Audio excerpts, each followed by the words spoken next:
Hey guys, what's up? Welcome back to the Starkside. While you're here, I do appreciate it if you support the channel by hitting that like button. And if you're new here, please hit that subscribe, as well as a notification bell. So today we'll be talking about the Marvel Legends Disney Plus Infinity Ultron Build-A-Figure Waves She-Hulk. So here we have She-Hulk in the standard Marvel Legends packaging before they went windowless. So here at the front we have the TV series logo for She-Hulk. At the top we get a nice image of She-Hulk. At the side we get some nice concept art of Jennifer Walters as She-Hulk. Same on the other side. And at the back we get a brief bio of the characters, so if you want to read that you can pause the video. And here we have the other figures from the wave.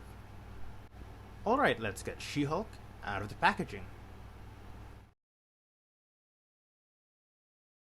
All right, let's do this.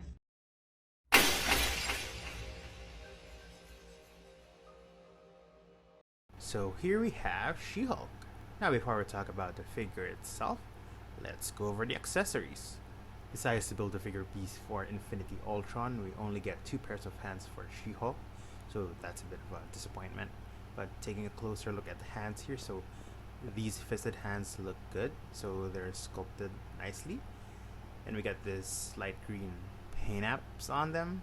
However, I will say that I wish the green they used were a bit warmer or a bit more saturated, so the shade will look closer to what we saw in the series, as well as how the green looks like in the packaging here. And we also get these open hands, so like the fisted hands, they look good. No complaints there, besides the shade of green. And I think these hands look good. I think they're good for lifting poses or when she's doing a thunderclap, you know. So I think these look good. Now I do wish she also came with some other accessories, though I'm not sure what would go well with this particular outfit for She-Hulk. Or maybe Hasbro could have given us alternate head sculpts, maybe one where she's smiling or one with a ponytail instead. So for those not familiar with the character, Jennifer Walters is a lawyer and is the cousin of Bruce Banner, aka the Hulk. And in the comics, she receives a blood transfusion from Bruce to save her life, and this is how she receives her powers. The MCU chose a slightly different path, where she gets into a car accident with Bruce, and her blood becomes exposed to his blood. And right off the bat, I think this entire piece is amazing. Despite my minor gripe earlier about the shade of green, I find this figure to be really spectacular. So looking closely at the head sculpt, I think Hasbro nailed it. This is definitely 100% Tatiana Maslany. Personally, I think this is one of the best head sculpts Hasbro has ever given us. And aside from the awesome looking face, the hair looks really good as well. But it will hinder the neck articulation quite a bit. But I think the quality of the face here really makes up for it.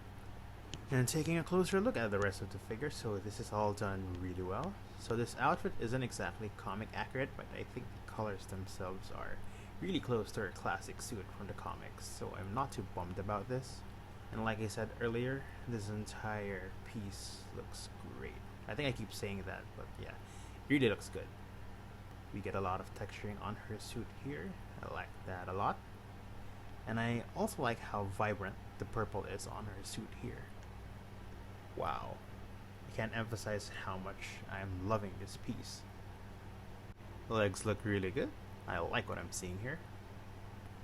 And lastly, we get these cool looking shoes as well.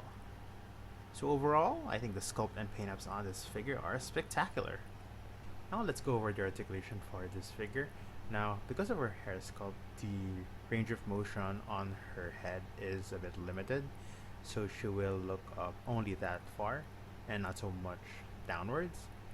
Her head does rotate and we do get some nice neck pivot as well. Her shoulders move up that far, right at a 90-degree mark, so that's great. And she can bend them down all the way as well. Her shoulders do rotate 360. We get a bicep swivel, pinless double jointed elbows, that looks great. Her wrists do rotate and move up and down, so this wrist articulation is the same for all her alternate hands. She has a diaphragm pivot that allows her to move sideways, bend forwards, backwards, and rotate side to side. She can kick forward that far and not so much backwards. Her hips move outward that far, that looks good. She has an upper thigh cut, pinless double jointed knees. Her ankles move up only that far and a lot downward. And she has ankle pivot as well. Now for some figure comparisons, here's She-Hulk next to her cousin, the Incredible Hulk. And like I said, I wish the green were a bit warmer or a bit saturated, but yeah, I think she looks really good. And here's She-Hulk next to Daredevil. And I really loved seeing Charlie Cox return as the Devil of Hell's Kitchen in the show, so I do wish this will lead some other people to give the Daredevil Netflix show a chance, because it is seriously one of the best shows ever in the MCU. So that's my review of the Marvel Legends Disney Plus She-Hulk. So despite the lack of accessories, I think this figure has amazing sculpt and amazing paint apps and awesome articulation, so I really love this figure. And if you're wondering where I got this figure, so I got this figure from KVIPER Collectibles, so if you want to check that out, there's a link in the description below. Thanks for watching. Let me know what you think of this figure. Let me know what you think of my review. Please leave a comment below. And if you like this video, I do appreciate it if you support the channel by hitting that like button. And if you still haven't, please hit that subscribe as well as the notification bell. You can also follow me on social media, links in the description below. And I'll see you guys in the next video.